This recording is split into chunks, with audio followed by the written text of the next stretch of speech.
So, hey guys, today we're going to do something a little bit different. And I thought I would bring on someone who is extremely knowledgeable about all things PTO and PTAs because she has served in both. And I am excited to pick her brain and let her share her genius of being a leader and a volunteer with you guys. So let's welcome Karen Joyce. Why don't you get started by letting us know how you got started in PTO land? Yeah, hi. Thank you so much for doing this. I will take any chance to pick your brain too. So this is super exciting for me as well. Let's see. I started out in a PTO when my youngest was probably in kindergarten, or my oldest was in kindergarten. The group had kind of fallen off. I think because we were at a private school that was also a religiously affiliated school. I was not affiliated in that religion. They had all denominations, but I was not part of the automatic community that church group brought. And so I was looking for kind of a way to include myself within the school and get to know more parents and families. And so my mom had always been in PTA and my grandmother growing up. And so in my mind, the way you got involved in a school was you figure out what the parent group is. And so for that, it was PTO.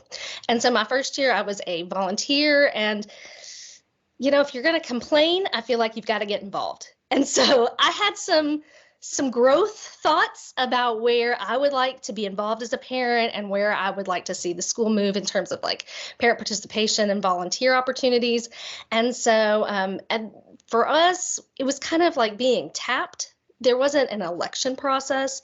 And so the head of the school had reached out and said, would you like to kind of do this kind of in a joint thing with a good friend of mine? And so we kind of took it on as a co-presidency, and that's kind of how I got thrown into PTA land. Wow, you just jumped right in as co-president, man. That's wild, Karen. It was, but it was super fun because honestly, people wait for what do we do in the past? I didn't know what we'd done in the past, so everything was wide open. And it was so much fun to come in with our own ideas and to spark excitement in other parents because they're like, oh, we've never done that. Well, let's do it. Is this sounding like fun? Then let's all get on board and try and create these new opportunities to be involved with our kids. What a great attitude to have, Karen. And I guess full disclosure, this is not the first time we are talking. Not by any stretch. We met because of this, a long time ago and have struck up our friendship. And that's one of the reasons why I wanted to have you on, because you are so comfortable to talk with, and we get along so well and share a lot of certainly our passion for giving back to our school community. I think that's first and foremost, but we also just get along as girlfriends kind of. So that's how you got involved. Mm-hmm. Why did you keep on? Oh, actually, let me back up. And I wanted to compliment you, I guess, because so many people don't take that attitude of it is what it is and let's move forward, and what talents and skills do I have to offer and what ideas do I have, and they get kind of stuck waiting for someone to let them know what they should be doing. Right. And so good for you for just diving in and being like, I want to do all these awesome things. Who's with me? I mean, sounds like it was exactly what the school needed. So good for you on that. And then why did you stay involved? Did your excitement level or the enthusiasm ever wane at all? And then how did you kind of struggle through that? Because I think a lot of leaders struggle with that, where they're so enthusiastic at the get-go, and then there's the first snag or the second snag, and they're like, oh, I don't know what I've gotten myself into. So do you have a story to tell us about that? Well, I think initially we wound up, there was a brand new public school opening in our neighborhood. And so where that time frame where I probably would have felt more of that overwhelm, that lack of enthusiasm, I was in a new environment. What I've found recently is that as a leader, there is an ebb and flow to the school year. And I feel that very personally, and I'm starting to recognize when I get more burnout. So for me, the fall is fast and furious, and it starts with the really fun summer planning. There's no budget to follow yet. You're just dreaming big. There's no volunteers really that you're like, how are we going to pull this off? It's all the big, fun, dreaming part, which is my favorite. And then you do all the big events, and then the volunteers trickle off, and then you do like a big holiday shop or something in December, and you realize you're so far behind with your own maybe family things because it's the crush of the holiday season. And by February, I'm done. I'm like, you know what? Maybe this is not for me. Maybe I've done my part and it's time for some new blood. And what I've realized, especially this year, is it's that infusion of new thoughts. Like when it started to become time for the nominating committee to really reach out and try and find new people, I was like, it's not going to be the same things. We don't have to do the same events.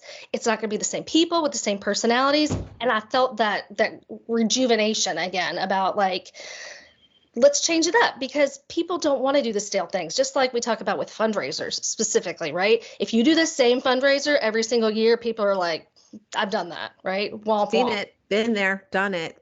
But I Don't think need that another. yeah, exactly. I don't need another bag to buy, or I don't want to do this again. And so thinking of the volunteer process and your years of PTA and PTO, changing things up, making it engaging and fun is what keeps me personally coming back, and hopefully rejuvenates our groups as well. Sure.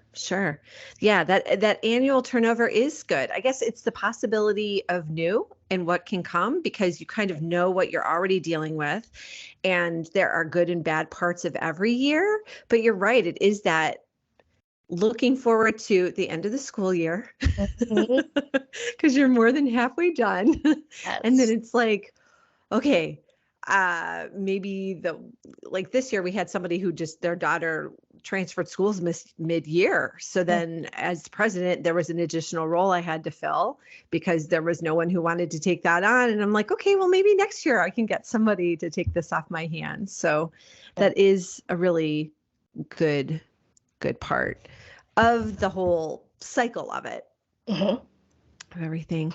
So because you've had experience with both PTAs and PTOs, and this is such a not a contentious issue. I guess people have opinions right. Yeah. about the structure. And so I kind of wondered, like, what are some of the maybe not so obvious differences or similarities between PTOs and PTAs that you've picked up because you have had the experience of being in both organizational structure types? In our area, at least, our public schools tend to have PTAs with more of the infrastructure and like the hierarchy that goes from your local unit up through, we have a district, state, and then the national level. Our PTOs are mainly private schools, religious affiliations.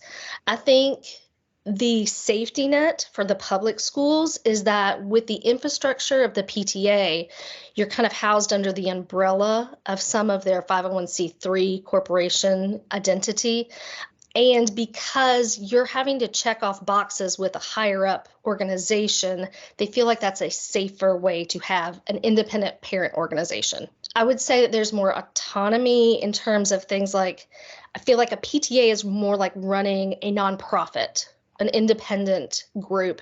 Whereas with the PTO, we were almost like a school parent committee, and we served very much at the pleasure of the school, down to we did not have a separate bank account. At the beginning of the year, there was like just kind of a bartering and a negotiations, kind of a setup of like, here are the events we'd like to do, here's what we'd estimate our budget. And they would kick us, they'd say, okay, well, you can have $5,000 for the year. The fundraising then that we would help facilitate went to keep the lights on, went to pay the teachers, went to the private nature of the school. And whereas the PTA, we get to have a little bit more autonomy and freedom because the infrastructure is paid for. That's not our place. We're to help advocate for the children and bring in some of the extra fun or programming. And so that's, whereas the events may be similar, our autonomy was slightly different. Okay. All right. And I know that you were involved with setting up a brand new PTA, and you've previously shared your experience with that with me privately. How did that go? It was overwhelming. It was overwhelming for a couple of reasons. Number one, it was a community meeting, and that was the time we got installed. And so, yes, you had active parents that were coming, but it was like, well, who wants to be president? And you like waited for it. We didn't know each other. And so who wants to be a vice president? Okay, everybody agree, vote yes, no. And then you're like, we don't know who each other are. Or your skill sets. I bet that was interesting. Exactly. So that was kind of a strange way to set up. They had like a templated bylaws and we filled in the blanks and we're all looking at each other going, I don't know, put in that we'll do 2-year terms. That sounds fine. Like it was just building the plane in the air, right? Well, sometimes that's what you have to do because you don't know. It may turn out that works perfectly fine. It also may turn out that you need to tweak some things, but you got to start somewhere. So right. It did launch us off. We did have quite a bit of board turnover as people realized kind of where the group was headed or the amount of work that was involved, and it was just it was a process. And then some of the tax identity things. We were a PTA, so we had to rely on our upline. People to get that situated. I think some groups, maybe like a PTO, if you were trying to get your own independent tax identifications, that would have been maybe a little bit easier without relying on other people. That was a little bit cumbersome because they're volunteers as well. And like our district, I think we have somewhere around 80 schools that they help oversee. And then our state has one paid employee that helps 780 schools. So to kind of get all of that help that we needed to get all of those ducks in a row was a lot, but we made it work. We're still here. Yeah. What was your initial role with the new PTA, and like what possessed you to raise your hand and be like, hey, consider me?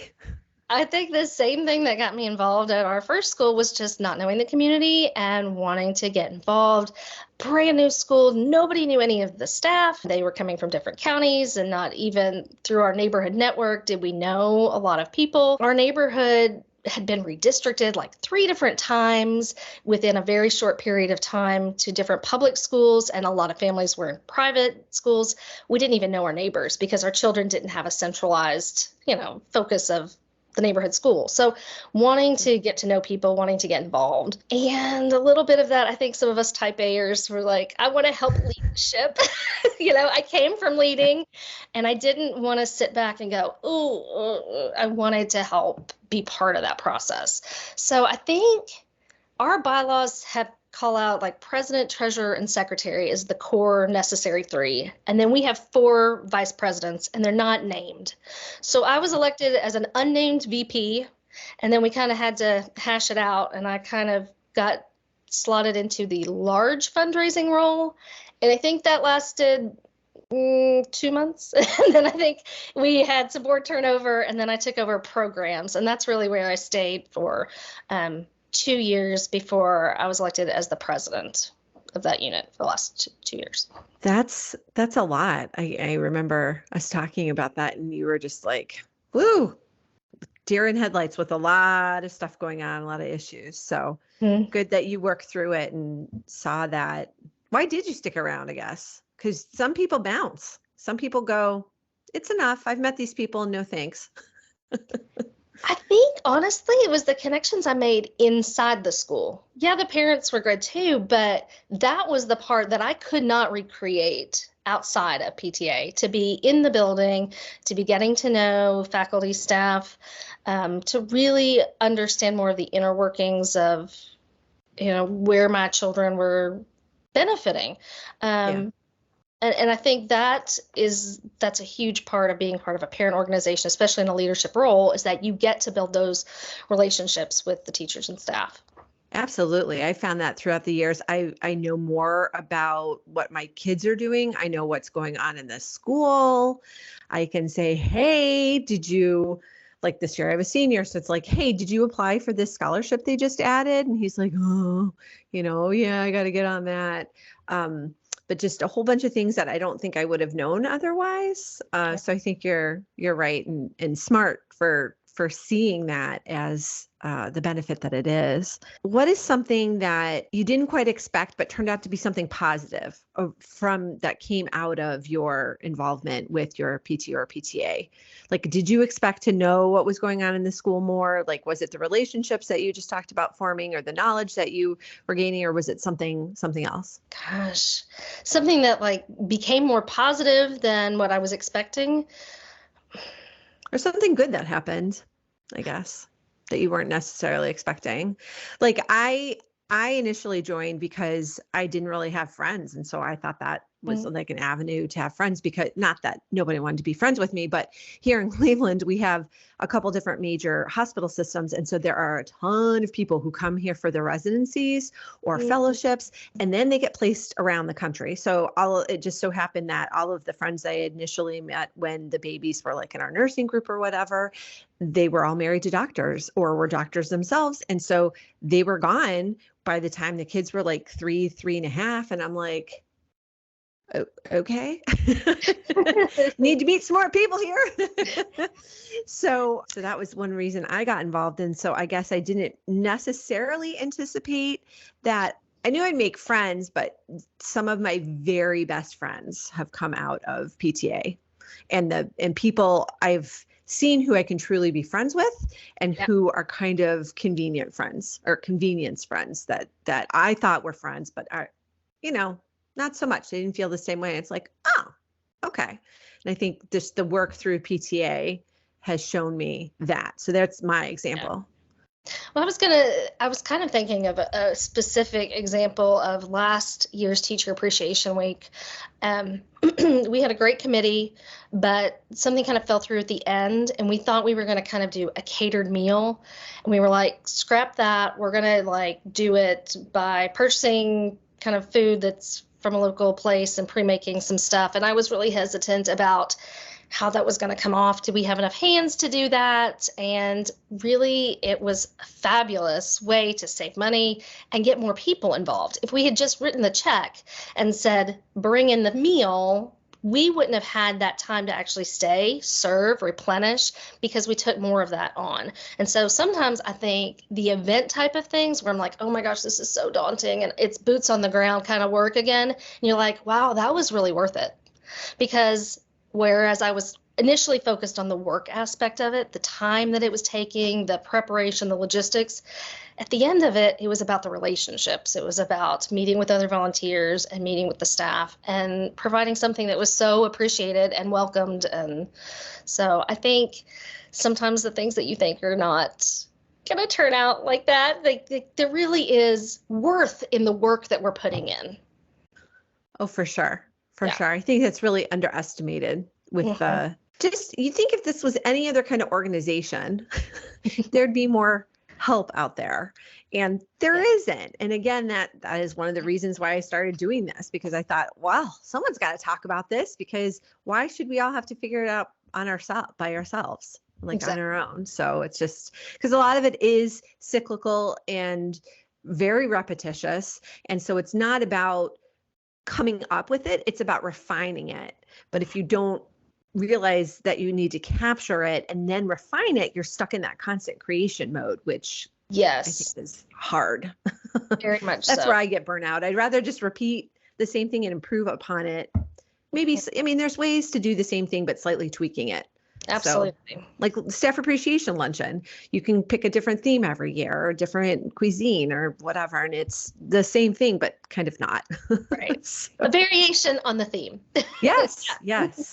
That is the key to that. I remember one year when I had taken on too much for my groups, surprise. And I thought, well, maybe we could just get pizza for staff appreciation, because we too had done like a big luncheon where part of it was catered and part of it was purchased from like Costco or something like that. And I was like, that's a lot of work to set everything up and everything. And so I asked the staff, I go, what if I just bring in gourmet pizzas? And they're like, sure, that sounds great. And then afterwards, they were like, this was the best ever. It was so casual and relaxing. And so I felt like I was phoning it in. That was not how it came across at all. So lesson. Don't underestimate what you're doing, what you're doing at all.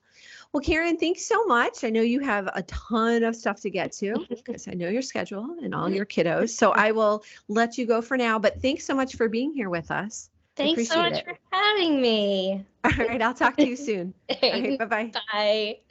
Want even more guidance on how to be a stronger leader so you can run a better PTO or PTA? All these resources and more are waiting for you at PTOanswers.com.